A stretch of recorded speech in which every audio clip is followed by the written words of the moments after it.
So, I have a book recommendation for you. Read The Storyteller, Dave Grohl's book. It's A.D. Roundtree. Hey, you!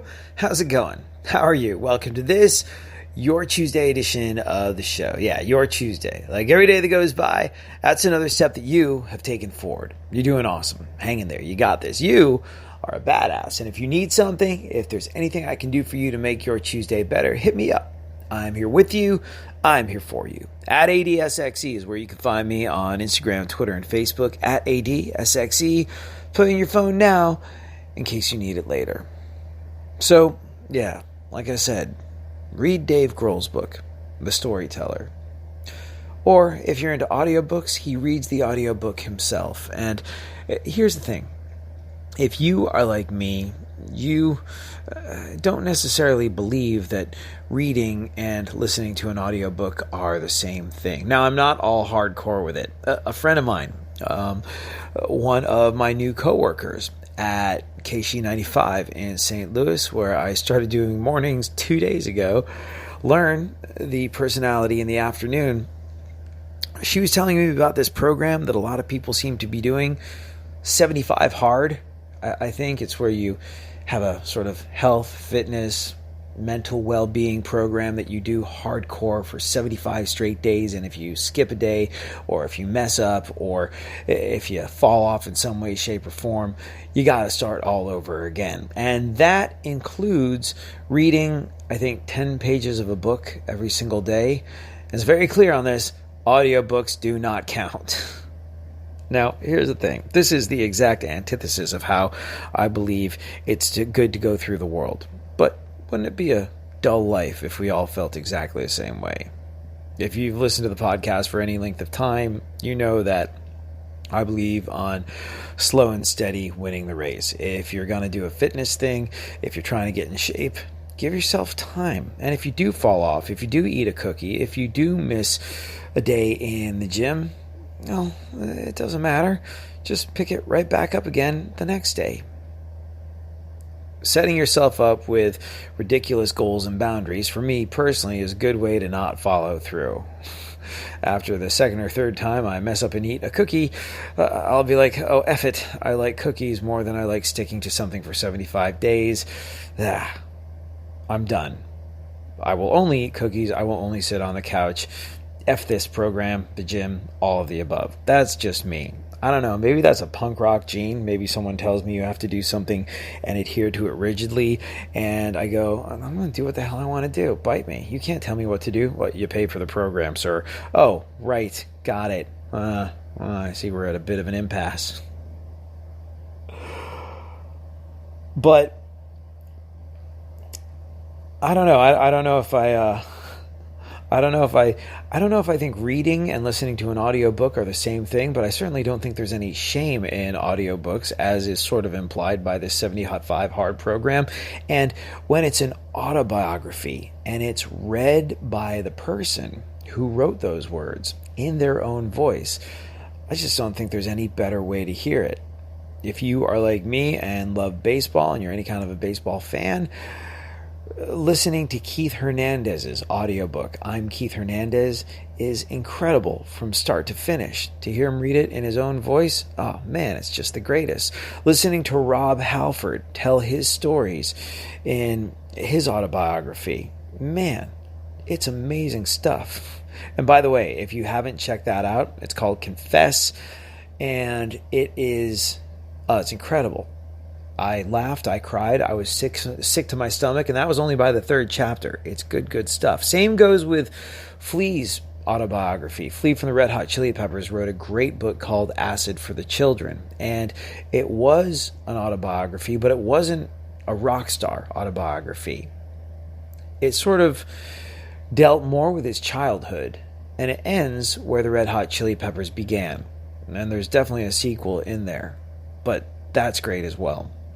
What Flea has in common with Dave Grohl is, as incredibly expressive and articulate as those guys are on their chosen instruments and while writing songs, they are equally as articulate and expressive with the spoken word and the written word. Dave Grohl's a high school dropout, and that guy, he can write. He knows how to bait a hook. He understands story structure. He understands how to keep you riveted to the edge of your seat as he's spinning a yarn. It's good stuff. But I have to tell you, the book was not at all what I expected. I expected it to be a collection of short stories, little bits and pieces of his life. It wasn't that at all. It was a straight up start to finish autobiography, detailing how he came into this world and detailing where he's at now, or at least where he was at the time he wrote the book, which is a pretty different place than where Dave is at the moment. Obviously, the late great Taylor Hawkins, Foo Fighters' legendary drummer, passed away a week or so ago. Tragic and untimely stuff. Stevie Nicks from Fleetwood Mac, who had worked with him and worked with the Foo Fighters, said that when Taylor Hawkins walked into a room, everybody looked up. And when he left the room, everybody felt sad and it felt empty. And in any dealings I've ever had with Foo Fighters or with Taylor Hawkins' other band, the Coattail Riders, he was so, I don't know, it was incredible because he's clearly an enormous rock star, or was an enormous rock star, and totally comfortable with that, understands that he was a huge part of a band that filled stadiums full of adoring fans that would hang on every last word of every last song that they played. He understood that. He understood the place in the world that he occupied. And yet, he was also so unaffected by it. There's a weird self-awareness that those guys in that particular band seem to have, where they get it. They are the biggest band in the world, or one of them right now. Everywhere they go, all around the globe, they would sell out stadiums, filled, like I said, with adoring fans that would passionately sing back every word of every song. They got that. They understood that. And maybe it was the lessons they learned from being able to hang around with folks like Paul McCartney, who'd been dealing with that life for quite some time and managed to, in some way, stay grounded. I don't know what it was. But they understood exactly who they were. There was no pretense about it. There was no, we're just ordinary guys. No, they got it. They were enormous, larger-than-life rock stars. But when they were talking to you, it never, in any way, shape, or form, felt like an us and them situation. And I think that's one of Dave Grohl's great skills. And I think it's so much a part of why he is where he is today. Like I said, incredibly articulate and expressive with the written and spoken word. He has the ability to reach you that way in just the same way, in fact, maybe sometimes even a little bit more of a profound way than his songs can. It's incredible stuff. And Dave Grohl, if you interview him, I've been joined on the podcast by Ferris Meowler the cat. Say hi, Ferris. No? Yeah. But here's the thing. Dave had this ability when he was talking to you, doing a litany of interviews around every release of every project he had. He had this ability that I've always admired in people, whether they were the Dave Grohls of this world or whether they were, just somebody that you meet in the street. He had this ability to give you his full and undivided and enthusiastic attention while he was speaking to you. Dave Grohl has this ability to make you the center of the world, of his world anyway, for the time that he spends with you. He has the ability to be your best friend within seconds. And I think really means it for the 10 or so minutes that you're talking to him. And it really is something. I think it comes from, well, a sense of humility that he got from his mom being a public school teacher that raised kids under very tough conditions. Something that he always appreciated. But that's not the reason I'm telling you to read this book. I think that, well, the passing of Taylor Hawkins affected a lot of people because his work affected all of us. And because, like I said, this was a band that had this incredible ability to make you feel as though you weren't alone, make you feel heard, make you feel understood, make you feel like what you were going through wasn't unique to you. And Dave Grohl and Taylor Hawkins made no bones about it. They were best friends. And you'd love to see them having fun and being friends.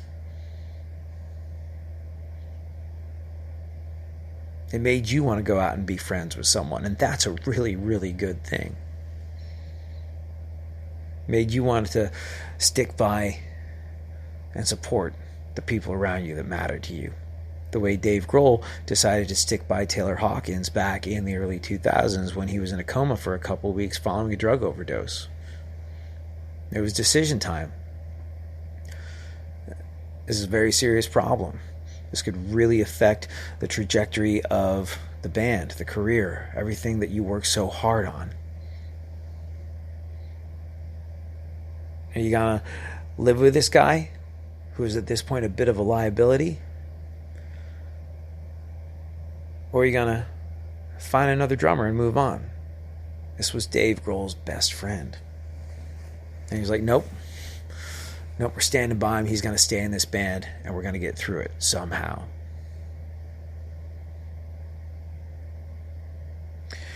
And you start to realize that while he's not a guy that's apt to complain a whole lot, old Dave, he's been through an awful lot. If there's anybody that's an expert at getting knocked down, picking yourself back up, starting over, putting the pieces back together, and coming back stronger, a better version of yourself because of the experience, well, that would be Dave. That's a guy who knows how to start over. Had to do it when his family stopped being a family. Had to do it numerous times with friends and bandmates before he got into Nirvana. And then all of a sudden he was literally the drummer in the biggest band in the world, a band that changed everything for all of us. And that came to a screeching, painful halt. He had to start over again. He talked about being offered the gig with Tom Petty in the book and how it would have been easy. Tom Petty explained to him that the Heartbreakers toured very comfortably. He would have his own tour bus. He would be on Easy Street, playing music that he loved. But he wasn't quite ready for that. He was willing to take it on the chin and build something from scratch, which he did, into the biggest band in the world again. Lightning doesn't really tend to strike twice for too many people. You can't bottle that stuff. Dave Grohl wasn't just in one of the biggest bands in the world, he was in two of the biggest bands in the world, which is a crazy thing to think. But you read his book, or you listen to his book, and in no way, shape, or form do you go, boy, that guy's lucky. You go, boy, what tenacity, what strength of character, what force of will. Or at least that's what I got from it. I'm a fan. And the book was written for fans. But it's great and inspiring stuff no matter who you are. And there was a moment in the book where he talked about the people he lost in his life. Talked about losing his dad, who he had a difficult and complicated relationship with. Talked about losing Kurt Cobain. Talked about losing his childhood best friend, Jimmy Swanson. And you know what's interesting? I was listening to this audiobook as I was driving from my old home in Las Vegas to my new home in St. Louis to start the job that I began 2 days ago at KC95. I lost my dad not that long ago. If you've listened to the podcast for any length of time, you know it was a bumpy road with that and many other things over the last few months. And I'm still dealing with it. I think you, me, all of us, when we go through that kind of loss, we always deal with it forever. As you and I have said before on the podcast, grief apparently hits you in waves. And over time, those waves become smaller and further apart. I'm still waiting on that to happen. But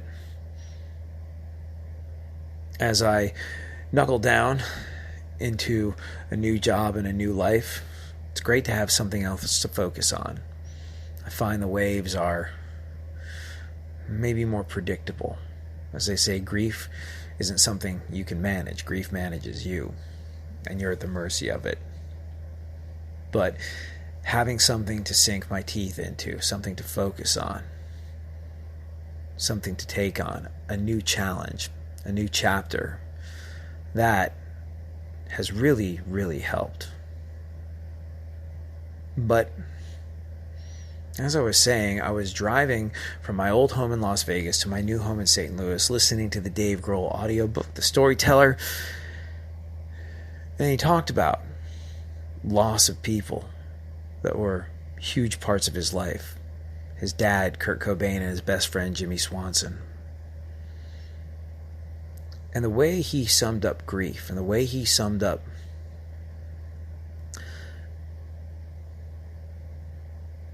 always having those people with you for the rest of your life, always carrying them with you, seeing them in little ways and big wherever you go, whatever you do, being reminded of them by the most unexpected thing. And the way he described it was so beautiful because, well, it meant that in many ways he hadn't lost those people.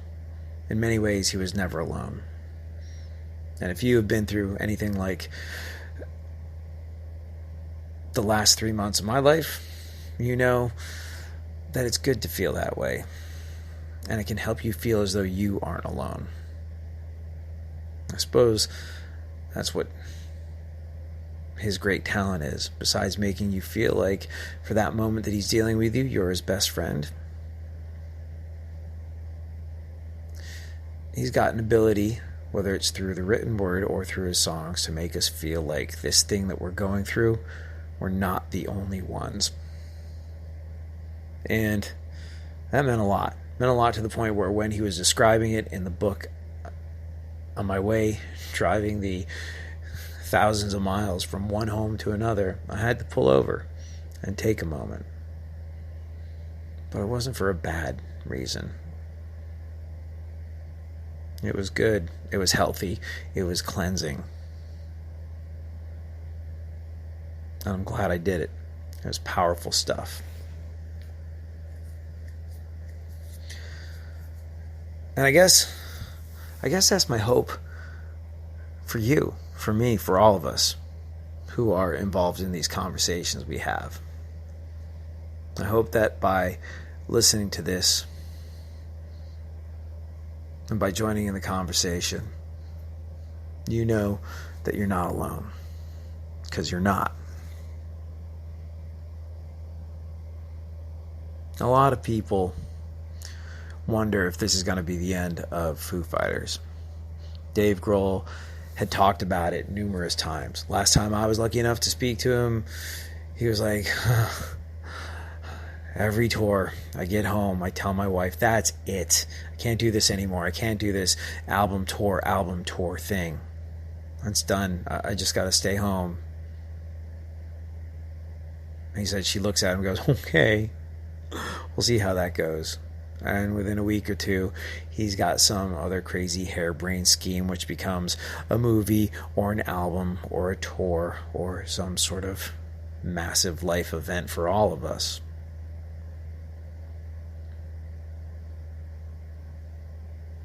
This is a guy who, like I said, is adept at picking up the pieces, starting over again, coming back a stronger, better version of himself.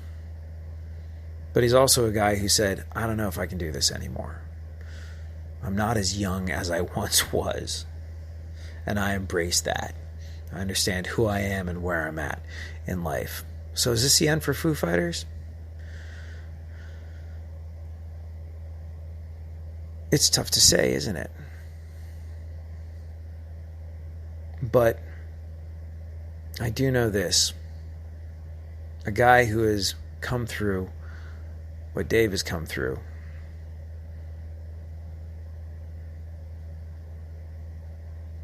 can accomplish pretty much anything.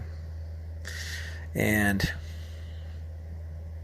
if he wants to keep going, if he wants to do something, if he sets his mind to it, well, he's going to do it.